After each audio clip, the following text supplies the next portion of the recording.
Erev Tov, on m'a demandé de faire un cours de Chassidut pour l'association et pour la synagogue de Chai Chana. Alors, tout d'abord, c'est avec plaisir que on va faire de temps en temps quelques cours de Chassidut sur ce forum, sur ce site, et que ce soit pour route de celle pour qui cette association a été montée, Chana, que ce soit aussi pour le srout de tous nos chayalim qui sont sur le terrain et de tous les chatoufim qui soient délivrés avec tout le peuple juif, avec Mashiach Tzidkenu immédiatement. Et ce soir, on va parler quelques minutes d'un des aspects de la fête de Purim, un des points sur la fête de Purim.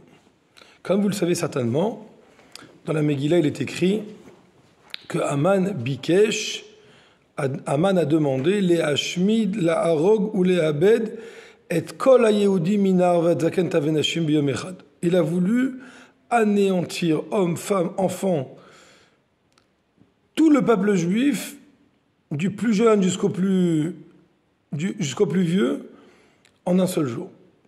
Et qu'est-ce qu'on voit? On voit que Achashverosh, qui alors régnait sur la population humaine, donne son accord et lui livre sa blague pour lui dire « fais ce que tu veux avec ». Un jour, les élèves de Rabbi Shimon ben Yochai ont questionné leur maître. Et ils lui ont dit « mais pourquoi Dieu a promulgué une xéra tellement importante d'avoir tué, d'anéantir tout le peuple juif en un seul jour? Comment c'est possible de faire un décret aussi fort que celui-ci? Qu'est-ce qu'ils ont fait de si grave? Quelle a été leur faute pour mériter quelque chose de si grave? Alors Rabbi Shimon ben Yochai, il leur a dit, répondez vous-même, que vous-même vous puissiez répondre. Alors ils lui ont répondu, Mipne shene'enu Meseudato shel oto racha, parce qu'ils ont profité de la Séouda de ce rachat. La Séouda de ce rachat. Donc je rappelle juste simplement que Achashverosh a fait une Séouda pour tous les gens de Shushan, notamment pour les Juifs comme les Goy, et eux aussi sont partis. Ils sont partis à la Séouda. Et donc, les élèves de Rabbi Shimon ben Yochai disent à leur maître, certainement parce qu'ils ont profité. Mais en vérité, c'est dur à comprendre quel était le fond de leur faute. Et après tout, qu'est-ce qu'il y a s'ils ont été mangés dans la Séouda de ce rachat? D'abord, premièrement, la Megillah nous dit que cette Séouda, elle était faite Kirtzon Ish Vaish, comme la volonté de chacun. Quand on dit chacun, on ne dit pas chacun, on dit Ish Vaish, Ish et Ish. Il y a deux personnages dans la Megillah qui s'appellent Ish. La Gemara nous dit dans Megillah, elle nous dit Ish, c'est Mordechai Yehudi, comme s'écrit Ish Yehudi Ayab Shushan Abira ou Shmo Mordechai. Il y avait un homme juif là-bas. Et Ish c'est Aman. Quand Esther elle a dénoncé Aman, elle a dit Ish Tsar Veoyav Aman Arazé. Donc si la Séouda a été faite super cachère par Mordechai, qu'est-ce qu'on leur veut? Certainement qu'ils ont mangé cachère. C'est quoi le problème? Et même si on va dire qu'en vérité ils ont mangé pas cachère, maintenant on va imaginer qu'ils ont mangé pas cachère. Et alors, ça mérite la mort. Et la Gemara a l'air d'être d'accord que les Juifs de Shushan, pas les autres, mais en tout cas les Juifs de Shushan, étaient condamnés à mort parce qu'ils ont mangé, parce qu'ils ont profité, pour être très clair. Et d'ailleurs, c'est une question, une troisième question, comment ça se fait qu'ils n'ont pas dit parce qu'ils ont mangé pas cachère? Ils ont dit parce qu'ils ont profité de la Séouda de ce rachat.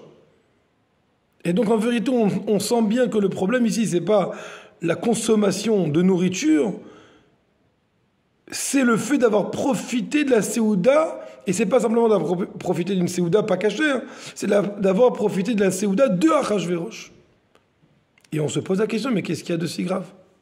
Alors en vérité, il faut savoir que le peuple juif ressemble à Kifsa Achad ben Shivim Zevim, à une brebis entourée de 70 loups. Et là, le rabbi vient nous faire un chidouche nifla. Nous pensons que c'est une punition, c'est pas vrai. C'est une conséquence. Regardez, ce peuple juif qui est entouré de ces 70 loups,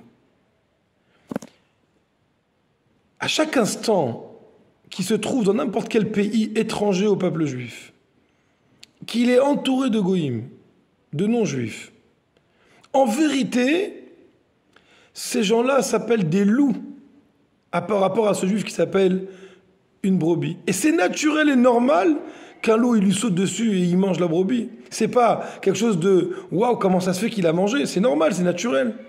Il n'y a rien de mirobolant. Alors pourquoi, Béhémet, on arrive à vivre entre les goïms? C'est parce qu'Akadosh Baruch Hu ressemble à ce berger qui est autour de cette brebis et qui la protège. Et qui est à côté d'elle et qui fait tout pour son bien-être. Si un jour la brebis, elle dit au berger, écoute, ça fait tellement longtemps que je suis entouré des loups, et les loups, ils ne me mangent pas, au contraire, ils m'aiment, regarde comment ils sont sympathiques avec moi, laisse-moi tranquille avec eux. Alors le berger, il part, et là, d'une façon naturelle et normale, eh ben là, les loups, ils sautent sur la brebis et ils la mangent. Et en fait, c'est ce qui s'est passé.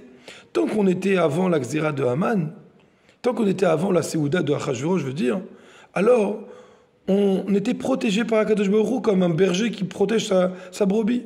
Mais le jour où on est parti profiter, pas qu'on est parti manger, on est parti profiter, on a apprécié le fait d'être invité par la majesté. On s'est dit, bah tiens, on est dans de bonnes mains.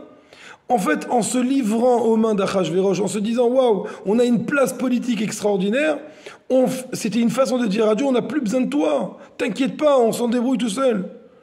Et bien à ce moment-là, la réaction, elle est naturelle, c'est pas une punition, c'est une conséquence. Les loups, ils ont sauté sur elle.